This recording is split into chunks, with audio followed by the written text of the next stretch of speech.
And that is, the only thing that's going to matter is the condition of my heart. When I go back to my Creator, that is what's going to matter. What's my job in this life then? My job in this life is to purify that heart so that when I return to Allah subhanahu wa ta'ala, I return with a heart that is salim. So then the question naturally is, what is a qalb that's salim? What is it? What is a sound heart? And then how do you attain a sound heart? But before I talk about that, I want to go into the importance of the heart in terms of dictating our actions. I want to give you guys an example that all of us can pretty much understand. If you think about a person who has just fallen madly in love with another person, this is something we can understand at some level. How does that person act towards the one that they love? When someone loves another person, especially when someone is in love with another person, that person will desire nothing more than to please and be close to the one they love. If the person that they love asks them for something, they'll drop anything to do it. The greatest happiness comes with being near the one you love. And so there is an obedience that comes with love. It's a natural consequence of love. When you love someone, you do what pleases them. When you love someone and they ask you to do something, you hear and you obey. This is a natural consequence of love. And it's not something you have to force yourself to do. It isn't like, oh man, if Romeo didn't have to force himself, to go out of his way to go, oh man, now I gotta go spend time with Juliet. Like it's not something that he had to force himself to do. This is something that the one who's in love desires nothing more than to be with the one they love. Whatever you love most becomes your master. And I'm going to argue that everyone, here's the thing, whether you believe in God or you don't believe in God, you still obey something.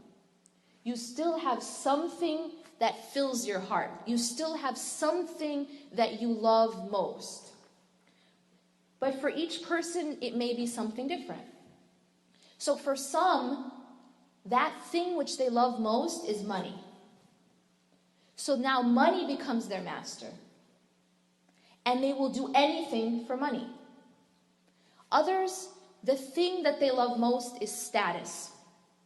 So they'll do anything for status. To have that status in the eyes of people, to have people look at them, look up to them, that is what is their master. There are some people who what they love most is another person. It may be someone that they're in love with, it may be their husband, their wife, their children, and so they'll do anything for that. But every single person obeys and worships something. Some people, Allah subhanahu wa ta'ala describes in the Quran that they take as that thing that they worship, which is actually called an illah. An illah, like when someone wants to become a Muslim, what do they say? What do you say to become a Muslim? La ilaha illallah Muhammad Rasulullah. It's a very simple but very, very deep statement. You are saying, I bear witness, ashhadu an la ilaha illallah. You're saying, I bear witness that there's no ilah except for God. But what's an ilah? An ilah is what I'm describing. An ilah is that which fills your heart. It's that which is your master. And believe me, there are people who take money as an ilah. They will do anything to get money. Do they not kill for money? Do people not steal for money? Do people not commit suicide because they lost money? Yes or no? So this is clearly a god.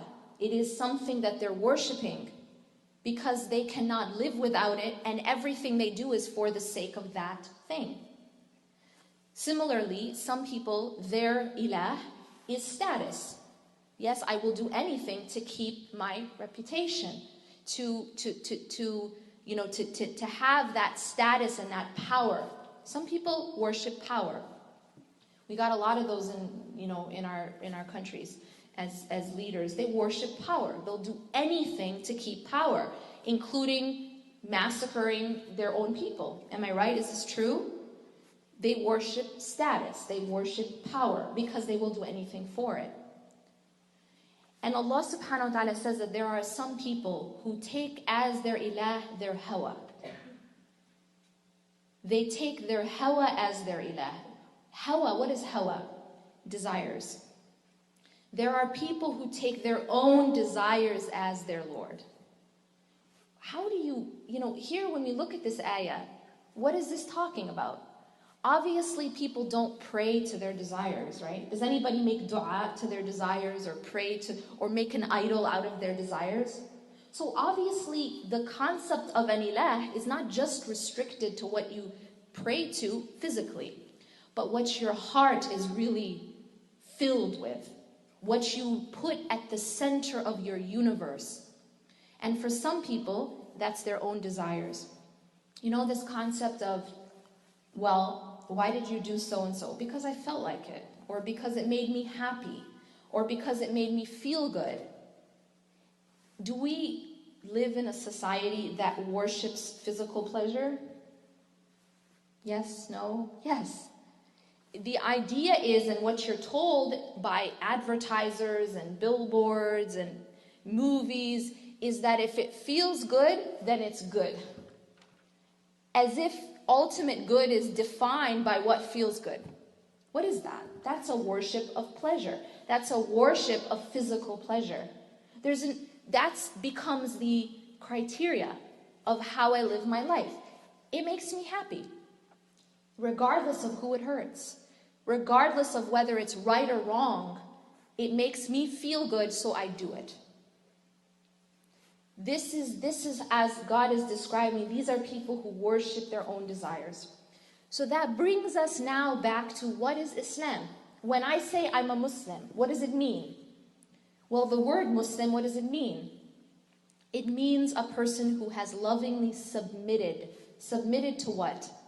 A person who has lovingly chosen, willingly chosen, that I'm not going to submit to money or status or my desires or other people. I'm going to submit only to my Creator, only to God.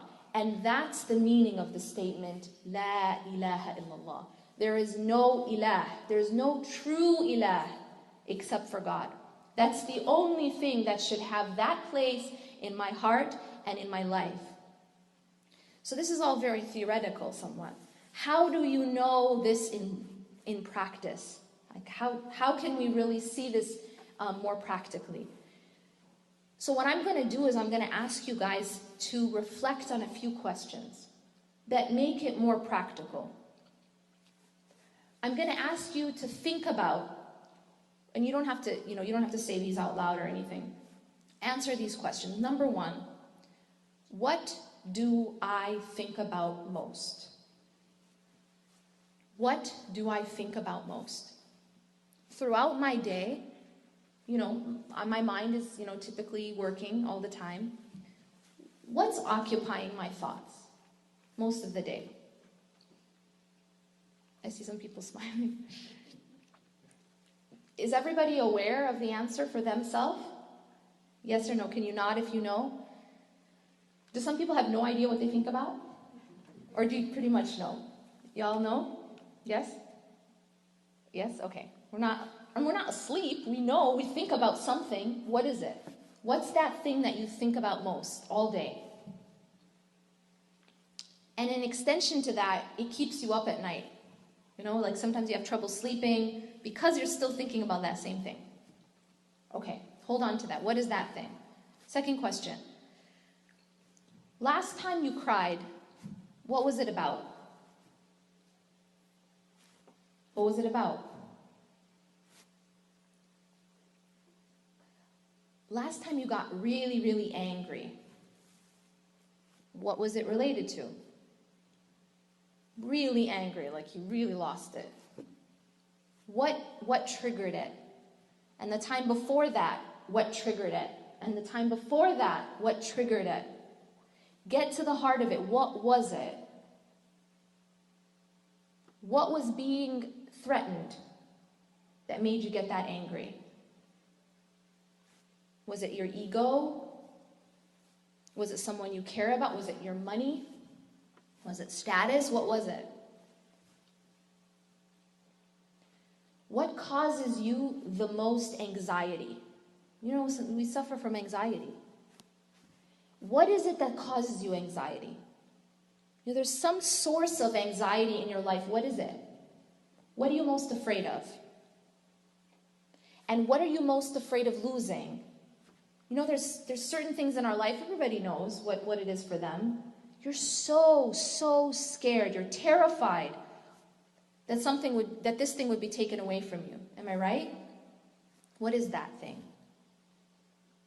Okay, so I'm seeing somewhat blank faces. Are you guys like coming to answers in your head? Okay.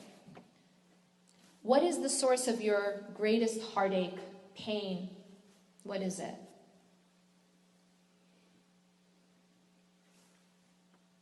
Okay. Now, how many people had basically the same thing or related to the same thing to answer all of these questions? Or it was somewhat related? Yeah, okay. This is called a false attachment. These things, this thing, whatever it is for each of you, sometimes it's your job, sometimes it's your business, it's your career, maybe it's, you know, status in the community, maybe it's other people. It's other people. For this side of the room, it's typically other people. Why do I say that? Because typically for women, that's our, you know, that's our thing. Our attachments are typically to other people. And for men, it may or may not be something different, maybe. Their job, or a lot of times it has to do with status and image and how people perceive you. But everybody has their thing. Now, the question now is, why? Okay, well, what's the point of this? The point of this is when I really am saying truly, la ilaha illallah, I'm truly saying, ashhadu an la ilaha illallah, I bear witness. By the way, bearing witness to something is not a light matter. In fact, there's a hadith that says that min akbar al-kaba'ir, one of the worst of the major sins is to bear false witness. Qawl al-zur wa shahadat al-zur. Bearing false witness is a major sin. So bearing witness is something pretty heavy. You better be sure if you're gonna bear witness to something.